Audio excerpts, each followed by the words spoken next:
अस्सलाम वालेकुम my YouTube family. I hope आप सब लोग खैरियत से होंगे। आज की रेसिपी आज चटनी के ऊपर है, खुश्क खुबानी की चटनी। जो अक्सर हमारे घर में दही भल्ले आते हैं और हमारे घर लड़ाई हो जाती है कि चटनी क्यों कम आई है, तो इसका बना के रखिए और जी भर के खाइए। अच्छा जी, इस चटनी के लिए हमें खुश्क खुबानी चाहिए आधा किलो, और इसको हमने धो के पतीले में डाल देना है। उसके बाद जी हमने इसमें 5 कप पानी डालना है। और ये पानी हम 5 कप क्यों डाल रहे हैं, बॉइलिंग पर्पज़ के लिए, कि हमने इसको नरम करना है। अब समटाइम्स कुछ लोग इसको ओवरनाइट भिगो देते हैं, लेकिन कभी-कभी जल्दी होती है, आपको पूरी रात का टाइम नहीं मिलता, तो फिर आपको मैं ये वाला प्रोसेस बता रही हूँ कि आप उबाल लें। उसके बाद जी आपने गुड़ डालना है, मतलब जैगरी, और ये आपने 250 ग्राम्स डालना है। उसके बाद जी आपने इसको बॉयल करते जाना है जब तक कि हमारी खुबानी जो है ड्राई एप्रिकॉट ये बिल्कुल नरम ना हो जाए। तो आपने खुश्क खुबानी को आपने अच्छे से नरम करना है जब तक कि ये बिल्कुल सॉफ्ट ना हो जाए, और आपने उसको तब तक उबालते रहना है मीडियम फ्लेम पे। तो आप देख रहे हैं जैसे कि ये अब अच्छे से नरम हो गई है, स्क्रीन में मैं आपको दिखा रही हूँ। अब मैंने जी आग बंद कर दी है, और उसके बाद जी इसको मैंने अच्छे से फुल ठंडा किया, क्योंकि मैंने इसको ग्राइंडर जग में ग्राइंड करना है। अगर आपके पास हो हैंड ब्लेंडर, तो आप इसको गरम-गरम में भी ब्लेंड कर सकते हैं, कोई मसला नहीं है।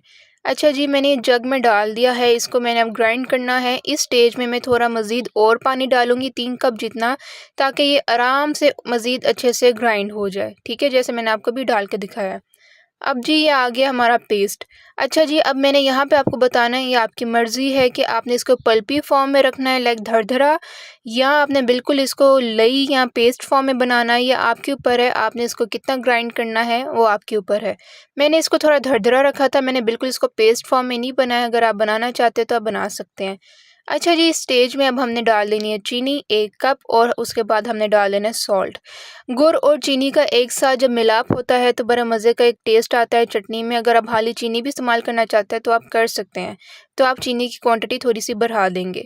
उसके बाद जी हमने साथ-साथ बाकी स्पाइसेस डालने हैं। लाल मिर्च है, उसके बाद जी हमने ये ज़ीरा डालना है। ज़ीरा पाउडर भी आप डाल सकते हैं, वरना आप नॉर्मल ज़ीरा भी डाल सकते हैं। उसके बाद जी हमने फिर से अगेन 5 कप पानी डाल देना है, ताकि अब हम इसको चटनी फॉर्म में लेकर आ सकें। अब जी हमने 5 कप पानी डाल दिया है, और इसको हमने अच्छे से मिक्स कर लेना है। मतलब ये जो सारा गूदा है हमारा जो खुश्क खुबानी का, और इसके अलावा जो चीनी डाली है, पानी डाला है, इन सब चीज़ों को हमने अच्छे से मिक्स कर देना है। मिक्स करने के बाद आपने जो है अब चूल्हा चालू करना है, मतलब आग चला देनी है, और उसके साथ-साथ हमने ये विनेगर डालना है। 3 से 4 टेबलस्पून आप डाल लें। लोग लेमन डालते हैं, लेकिन लेमन आजकल काफ़ी महँगे हुए हैं, तो इसका ये सब्स्टिट्यूट मैंने आपको विनेगर बताया है, जो कि टेस्ट वही ही आता है, बल्कि आपकी चटनी ज़्यादा दिन तक प्रिज़र्व भी हो जाती है। तो हमने यहाँ पे अब हर चीज़ मिक्स कर ली है, और इसको अब हमने फिर से पकाना वाला काम स्टार्ट करना है, तब तक जब तक ये बिल्कुल थिक ना हो जाए। फूड कलर मैंने डाल दिया था यहाँ पे, अगर आपने डालना है तो डाल लें, वरना आप स्किप भी कर सकते हैं। लेकिन ये जो है देखिए कितना प्यारा रंग आया है, जैसे हमने एक चटनी के ऊपर मेकअप कर दिया हो। तो फूड कलर वैसे तो सब घरों में होता है ज़र्दा रंग, तो मैंने भी डाल दिया क्योंकि मेरे पास था। अगर आपके पास नहीं है तो आप इसको स्किप कर सकते हैं। अच्छा जी, उसके बाद ही हमने चटनी को रिड्यूस करना स्टार्ट कर दिया है। हमने इसको इतना पकाना है जब तक हमारी चटनी अच्छे से थिक ना हो जाए। यहाँ पे मैं आपको एक चीज़ बताती हूँ, लोग जो है बहुत ज़्यादा मतलब सब्र वाले नहीं होते, तो क्या करते हैं वो लोग कॉर्नफ्लोर को पानी में घोल के बस डाल के थिक कर देते हैं, लेकिन उसका ना वो जायका नहीं आता, अजीब-सा कच्चा-कच्चापन होता है। तो इसको आप अच्छे से थोड़ा-सा सब्र के साथ 25 से 30 मिनट पकाएँ, तो इसका एक अपना ही जायका, क्योंकि इसके अंदर ही हर चीज़ वो पक रही है, घुल रही है, मिल रही है, तो उसका एक अपना ही जायका होता है। जैसे कि हम जब हांडी भुनाई करते हैं, तो उसका एक अपना जायका होता है, और उसी हांडी के मसाले को अगर हम ब्लेंड कर दें या ग्राइंड कर दें, तो उसका एक अपना जायका होता है। तो ये चीज़ मैंने आपको बतानी थी, जो कि बता दी। अच्छा जी, साथ-साथ जो है अब हमने इसको अच्छे से पकाते रहना है, जैसे कि मुझे लगे थे ऑलमोस्ट 20-25 मिनट लग गए थे इसको गाढ़ा करने में। तो अब आप देख रहे हैं कि किस तरह से अच्छी-सी गाढ़ी हो गई है, और करती जा रही है चटनी। तो इसका अपना एक मज़ेदार जायका है। अब ये देखिए, मैंने आपको बताया था कि मैंने चटनी को दरदरा रखा है।